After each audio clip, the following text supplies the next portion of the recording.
Parenting എന്ന് പറയുന്നത് ഒരു ചോയ്സ് ആണ്. എല്ലാരും പാരന്റ്സ് ആവേണ്ട ആവശ്യമില്ല. അതും ഒരു സ്വയം നിർണയ അധികാരമായിരിക്കണം സ്ത്രീകളെ സംബന്ധിച്ചിടത്തോളം. അതാണ് ബേസിക്കലി ഏതൊരു പിന്നെ പ്രായം ഒരു 10-25 വയസ്സൊക്കെ ആയ ആൾക്കാരുടെ അടുത്തും ചോദിക്കണ ചോദ്യങ്ങൾ കുട്ടി ആവുന്നില്ലേ അല്ലെങ്കിൽ കല്യാണം കഴിക്കുന്നില്ലേ, അതൊക്കെ മാറണം. അങ്ങനത്തെ തോട്ട്സ് ഒക്കെ മാറി മാറി വരണം. അങ്ങനെയാണ് നമ്മുടെ society, as A society we will grow. നമ്മൾ ആസ് ഇൻഡിവിജ്വൽസ് ആണ് ആക്ച്വലി നമ്മൾ അങ്ങനത്തെ ഒരു കോൺഷ്യസ് സ്റ്റെപ്പ് എടുക്കേണ്ടത്. അങ്ങനെ എന്ത് മെസ്സേജ് ആണ് ഈ ഫിലിമിലൂടെ കൊടുക്കുന്നത് ഓഡിയൻസിന്? അതായത് പല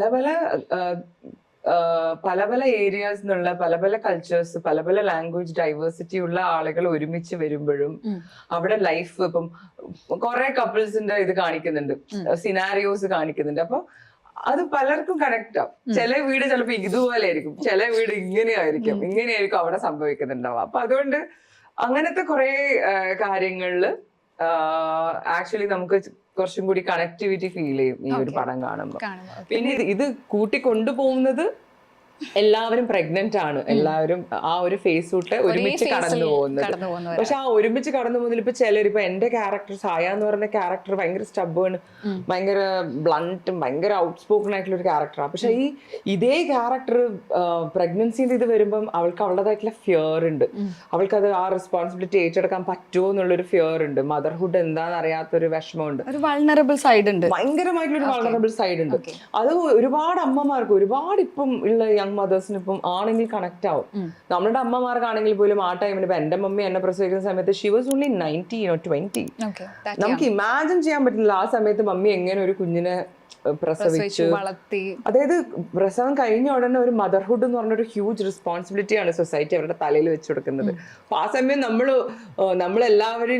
എല്ലാവരായിട്ട് കമ്പയർ ചെയ്ത് ഓക്കെ നമ്മളും അങ്ങനെ തന്നെ ആവണം എന്ന് ആഗ്രഹിക്കുള്ളൂ. പക്ഷെ അങ്ങനെ അല്ല. ആക്ച്വലി ഓരോരുത്തരും ഓരോ തലത്തിൽ അമ്മമാരാണ്, ഓരോ രീതിയിൽ പെർഫെക്റ്റ് മദേഴ്സ് ആണ്. അതെ, പെർഫെക്ഷൻ എന്നൊരു വേർഡ് എനിക്ക് കൊണ്ടുവരാൻ പറ്റുമോ ഇല്ലയോ എന്നറിയില്ല. അത് ഓരോരുത്തരുടെ പെർസ്പെക്റ്റീവ് അനുസരിച്ചിട്ടാണ് അത് കിടക്കുന്നത്.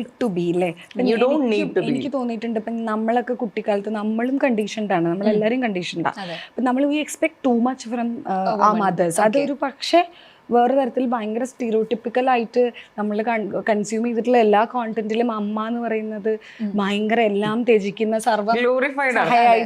അത് ബേസിക്കലി എന്താ വെച്ചാൽ എനിക്കറിയില്ല കേട്ടോ. അമ്മമാരെ ഗ്ലോറിഫൈ ചെയ്യുന്ന ഒരു കാര്യം, ഒരു വിഭാഗം ആളുകളെങ്കിലും അത് കൺവീനിയന്റ് ആയിട്ടാണ് അത് ചെയ്യുന്നത്. ബിക്കോസ് അങ്ങനെ ഒരു സംഭവം ചാർത്തി കൊടുത്ത അമ്മമാരെല്ലാം ചെയ്തോളുമല്ലോ. അപ്പൊ പിന്നെ അവിടെ ബാക്കിയുള്ള കൺവീനിയന്റ് ടേം ടു യൂസ്, അത് വളരെ കൺവീനിയന്റ് ആയിട്ടുള്ള സ്ട്രാറ്റജിയാണ്. അങ്ങനെയല്ല, ഈക്വൽ റെസ്പോൺസിബിലിറ്റി ഉണ്ട് കുട്ടികൾക്ക്. അങ്ങനെ ഒരു കോൺസെപ്റ്റും കൂടി വളർത്തി കൊണ്ടുവരേണ്ടതായിട്ടുണ്ട്. കാരണം എന്തിനായാലും എല്ലാ കാര്യങ്ങളും ഇപ്പം കുട്ടികളെ കുറിച്ച് വരുന്ന കാര്യങ്ങൾ മൊത്തം ഇപ്പം ജെൻഡർ ബയസ്ഡ് ആയതുകൊണ്ട് തന്നെ സ്ത്രീകളാണ് കൂടുതൽ റെസ്പോൺസിബിലിറ്റി ഏറ്റെടുക്കേണ്ടി വരുന്നത്. അപ്പം ആ ചിന്താഗതികളൊക്കെ ഇനി മാറാൻ കിടക്കണതേ ഉള്ളൂ. മാറണം, അതിൽ മാറ്റം വരണം.